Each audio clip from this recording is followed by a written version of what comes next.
The UN blacklists Russia for violating children's rights in conflict. This as India assures the US it will help bring peace to Ukraine. The Special Olympics enters its final weekend in Berlin, and for Ukrainian athletes, representing your country takes on deeper meaning.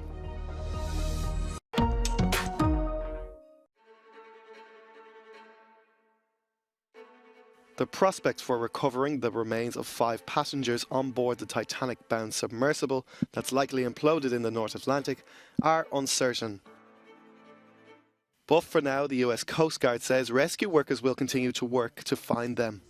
Parts of the pressure chamber and we thank all of this is an incredibly unforgiving environment down there on the seafloor. And the debris is consistent with a catastrophic implosion of the vessel. And so we'll continue to work and continue to search the area down there, but I don't have an answer for prospects at this time. 2 degrees. American media says a US Navy top-secret instrument designed to detect and monitor submarines had recorded an acoustic signal suspected to be the Titan's implosion on Sunday, the day of its disappearance. The Titan's passengers were British billionaire Hamish Harding, 2 members, a father and son, of one of Pakistan's wealthiest families, oceanographer David Mearns, and French shipwreck expert Paul-Henri Nargeolet.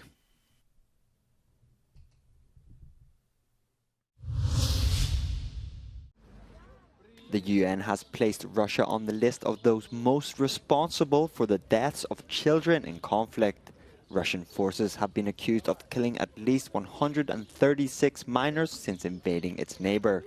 A new document also points out flaws of Ukraine's forces. The Security Council is not only no longer representative of the world, it is often paralyzed, as it is the case in the war in Ukraine. And even the various groups and platforms outside the multilateral system, such as G20, are caught up in these divisions. The world cannot go on like this. In the US, India's Prime Minister assured President Biden that his country is ready to help bring peace to Ukraine. With the Ukraine conflict, war has returned to Europe. It is causing great pain in the region. Since it involves major powers, the outcomes are severe. The global order is based on the respect for the principle of the UN Charter, peaceful resolution of disputes, and respect for sovereignty and territorial integrity. Back on the battlefield, Ukraine has accused Moscow of creating groups to remove and hide the bodies of the dead in the Kherson region. It says Russia is doing this to destroy evidence and traces of their crimes in the occupied territory.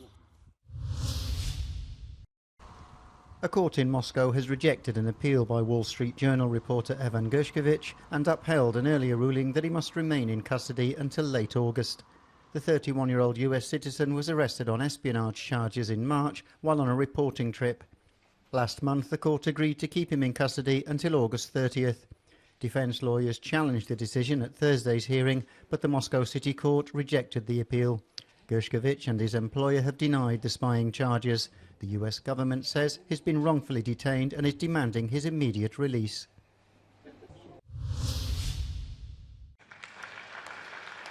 Ukraine still has a lot of work to do on its path towards the European Union, even if progress has been made. According to the European Commission, the country has completed 2 of the 7 conditions that are needed to open accession negotiations. But advances are still needed on 5 chapters, including the fight against corruption and money laundering.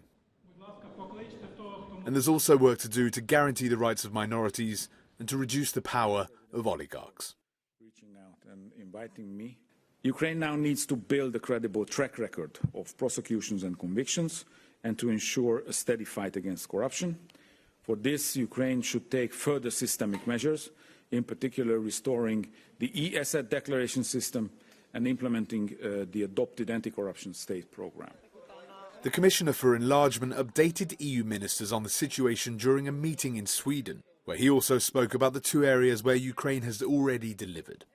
That is, the reform of two judiciary bodies and the adoption of legislation to guarantee media freedom.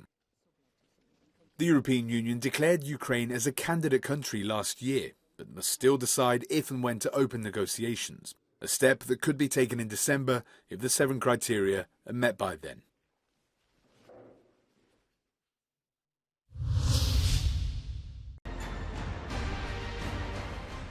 With another election just around the corner, Greece's New Democracy Party is seeking a crucial 40% of votes to secure a safe outright majority so it can form a single-party government.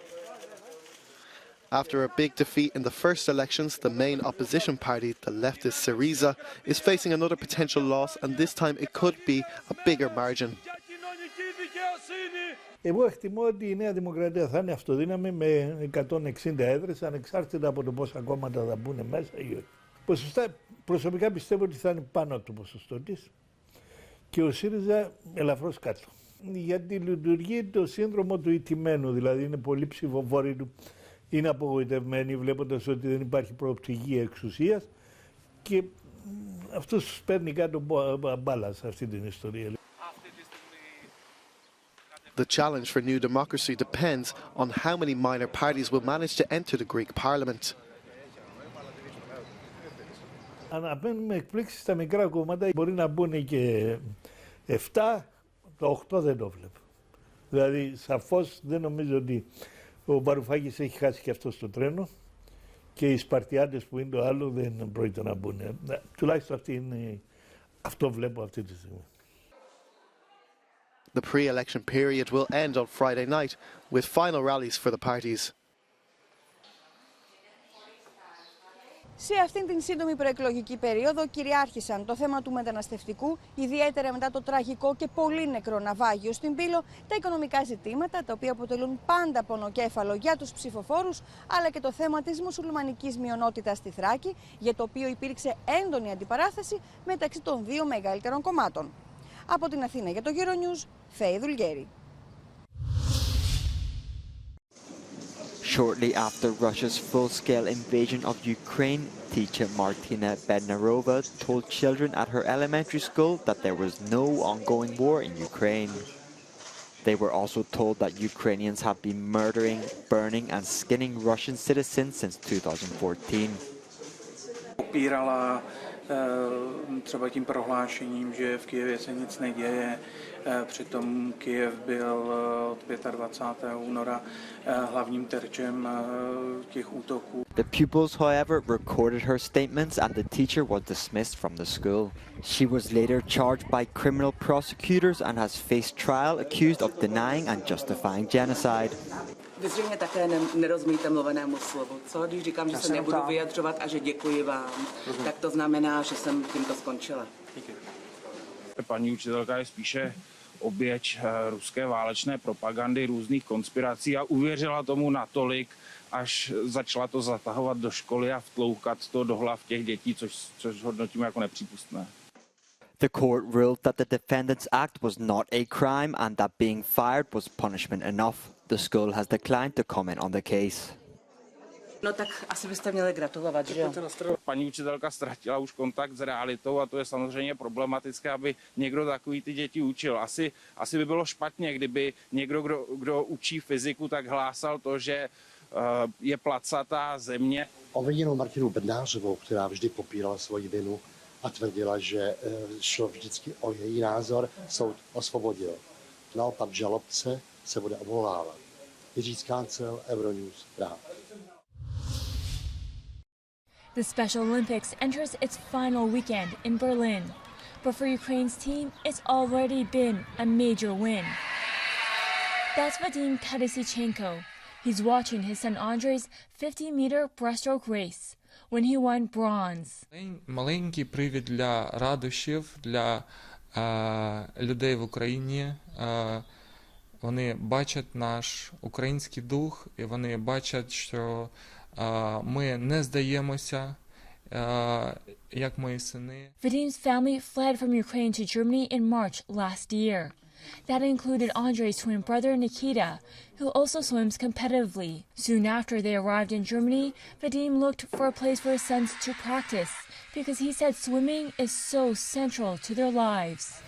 The Special Olympics was created in 1968. Today, there's thousands of athletes with a lot of energy coming here with an expected 300,000 visitors. The aim to support inclusion for those with intellectual disabilities. More than 150 countries are competing.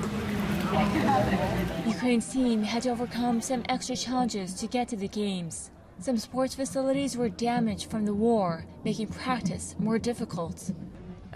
Тренувалися ми, як зазвичай.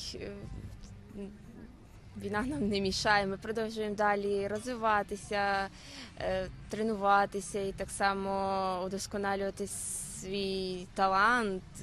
І, на мою думку, вона нам не мішає. Ми сильні, ми справляємося з будь-якими труднощами. Vadim says that if others are inspired by his son's victory, then all the challenges they faced were worth it. Тут ми не маємо нічого, і нам довелося крок за кроком намагатись вибудовувати і відтворювати наше колишнє життя в Україні. Ukraine has hoped for more medals. Several of its athletes have made it to the finals for their sports during the game's last days.